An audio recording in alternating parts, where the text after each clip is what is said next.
Gulkara Aima bag को उम्रे की सआदत हासिल करने से कबल सऊदी अरब के ही शहर जद्दा में बोल्ड अंदाज में म्यूजिकल परफॉर्मेंस करने और उम्रे के बाद बोल्ड लिबास पहनकर दुबई रवाना होने की तस्वीर वायरल होने के बाद तनकीद का सामना है। आयमा बेग ने रबीका खान और बिलाल सईद समेत दीगर फनकारों के हमरा 2 अगस्त को सऊदी अरब के शहर जद्दा में होने वाली म्यूजिकल नाइट जद्दा सीजन में अपने मकबूल गानों पर परफॉर्मेंस की थी। आयमा बेग की जानिब से म्यूजिकल नाइट में अपने मकबूल गानों कैफ सरूर और मस्त मलंग और दीगर गानों पर परफॉर्मेंस की थी, जिसकी वीडियो सोशल मीडिया पर वायरल हो गई थी। रजा गुलकारा ने उम्रे की सआदत हासिल करने की तस्वीर और वीडियो शेयर करते हुए लिखा था कि अब वो बाकी जिंदगी भी सुकून से गुजारेंगी और उनकी मौत भी पुरसुकून अंदाज में होगी। उन्होंने उम्रे की तस्वीर शेयर करते हुए तमाम मुसलमान मर्द और खवातीन के लिए दुआएं भी की थी। आयमा बेग के गानों की तरह उनकी उम्रे की तस्वीर भी वायरल हो गई थी और बाद रजा वो सऊदी अरब से मुत्तहिदा अरब अमारात रवाना हुई और उनकी एयरपोर्ट से बोल्ड तस्वीर भी वायरल हुई। गुलकारा ने खुद दुबई एयरपोर्ट से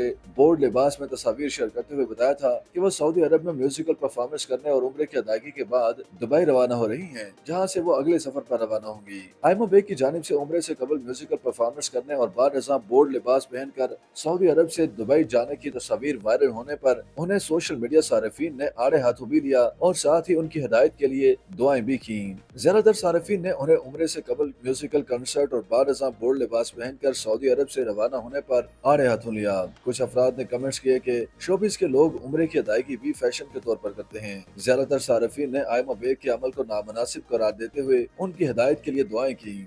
YouTube पर गूगली न्यूज देखने के लिए youtube.com की सर्च बार में गूगली न्यूज टीवी टाइप करें। गूगली न्यूज के पेज पर सुर्ख रंग के सब्सक्रिप्शन वाले बटन पर क्लिक करना ना भूलिए। YouTube पेज पर अपलोड होने वाली वीडियोस से बाखबर रहने के लिए बेल आइकन पर क्लिक कीजिए। आपको हर नई वीडियो के बारे में नोटिफिकेशन मौसूल हो जाएगा।